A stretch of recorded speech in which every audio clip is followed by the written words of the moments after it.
The following is a presentation of the Belly Up Sports Media Network.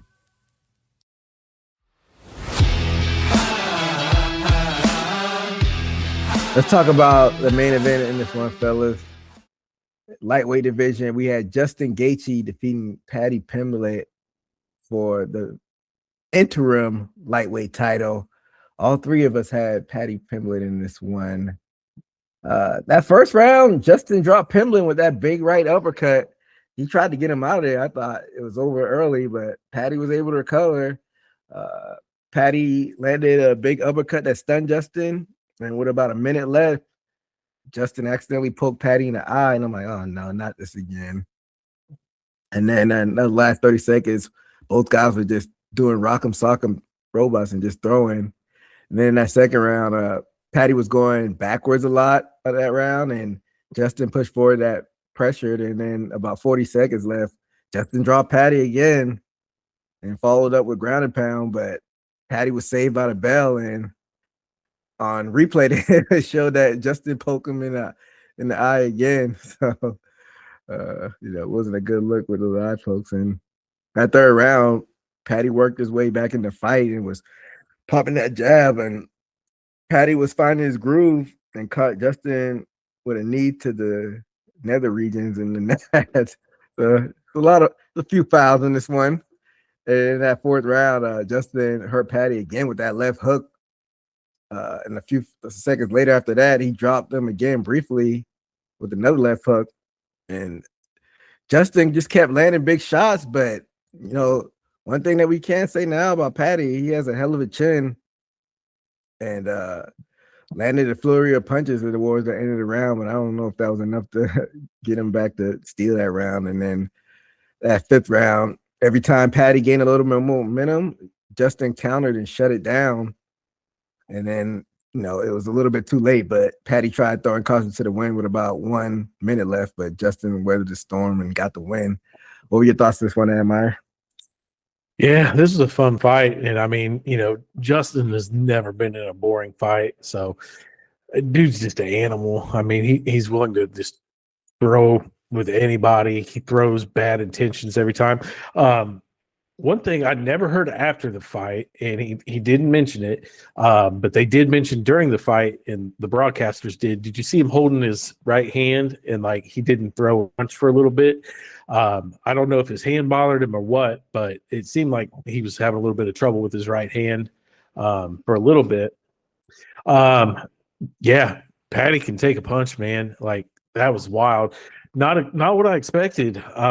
We've seen Paddy's last couple fights, and he just kind of completely dominated people. And then, this was a little bit different. I don't know if the weight cut wore on him, if that big shot from Justin early in the fight, just kind of had him out there or what. But that's just not what he looked like when he went against Chandler, when he went against Bobby Green. He just didn't seem like the same fighter. So, yeah, I mean, not a lot to say. I mean, it was a good fight, but it just, I don't know. A lot of people are having different opinions on it, saying, this is what happens when you get fast-tracked to a title shot, thinking that Paddy didn't deserve it. I mean, he did hang in there with the best of the best, but it is what it is. Steve? Yeah, Justin Gaethje finally did it. The 2 title runs he did is sort of similar. We get hurt or slip, get behind him and choke him, and sort of thinking that was possible for him against Pimbpet, since he's a submission on the ground. And I think that's what got him. He was against Gaethje. I think Gaethje was like, I'm getting old and I need to stop being stubborn and use my wrestling when I have to, which I think helped him out a lot, even though he gave up position. I think he gave good shots to either tire him out and put his chest on his back, and,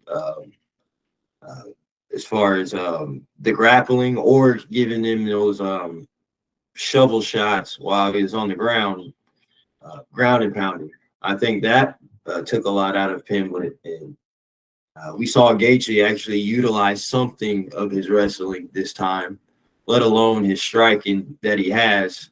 And I think Pimblet was just discouraged to either get the takedown because he couldn't, or he had too much heat to worry about on the feet. He obviously tried, and Gaethje denied it every time, and that's probably what stopped motivation from the game plan all along. It just probably went with his hands from then on, which obviously we seen didn't benefit him. So Gaethje executed a plan, and I heard Gaethje threw a leg kick one or two times, and they're always good. But I heard he didn't use leg kicks this time because he said that's how who did he fight before this got the takedown, and then he didn't want that to happen. So he put out a smart plan. He's probably was going to get the takedown from the leg kicks. He fought Rafael Fiziev. He said he got the takedown because of that. And he's been out for almost a year. I can't believe that it's been that long that between fights for Gaethje. He hadn't fought since March of last year before. Yeah, sometimes it's good to get some time off to, kind of refresh yourself and go back to the drawing board. But before we talk more about Gaethje, Pimblet, he didn't lose his ranking. He stayed in that number 5 spot. Where does he go from here, Admire? I think that the UFC kind of just has to evaluate kind of where he's at.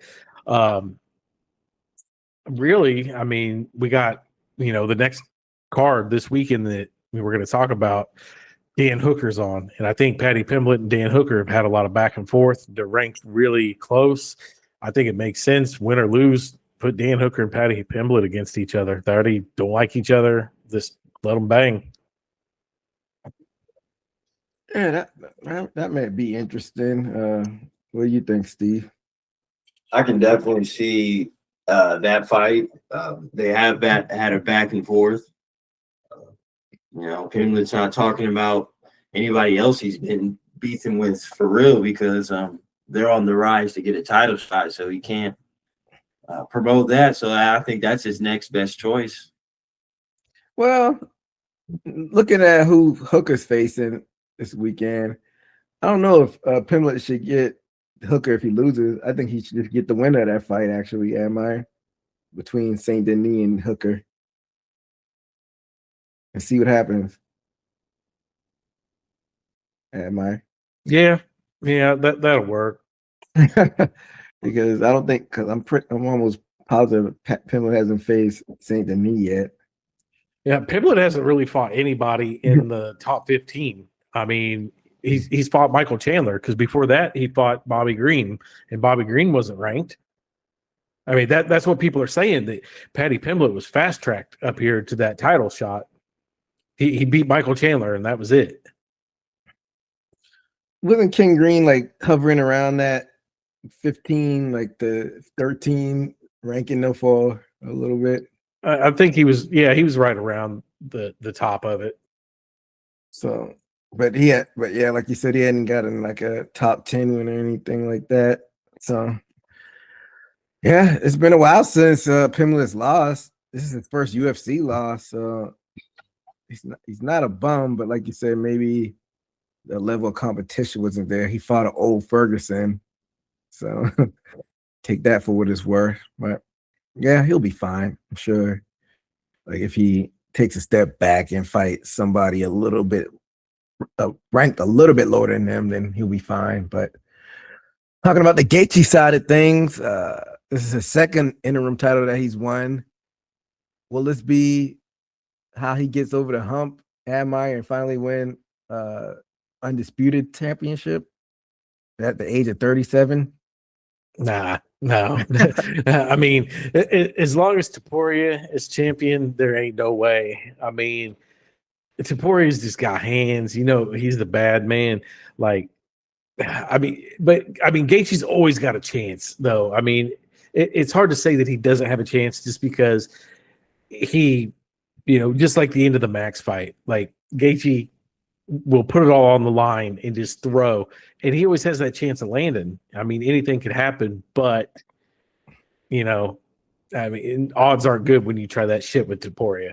I mean, Topuria is just too powerful, too accurate. Not good odds. What do you think, Steve?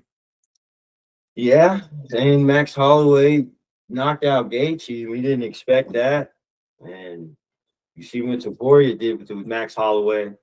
I think, like you said, the odds aren't in Gaethje's favor. Topuria cleaner, crisper.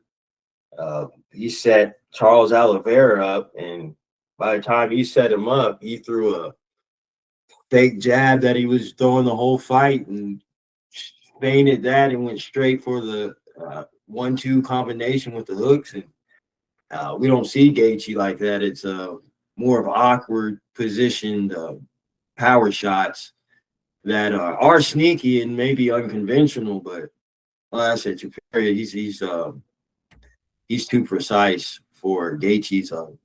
I would say, I wouldn't say sloppy boxing, but it's not as crisp as Topuria's.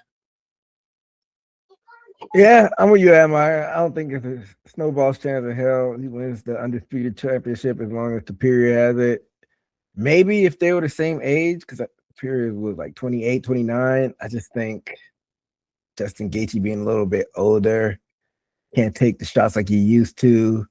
But like a 28, 29-year-old Gaethje, I think he'd have a puncher's chance. Whoever would land the biggest punch first would probably win that fight if they were the same age. But nah, I don't see him winning that fight.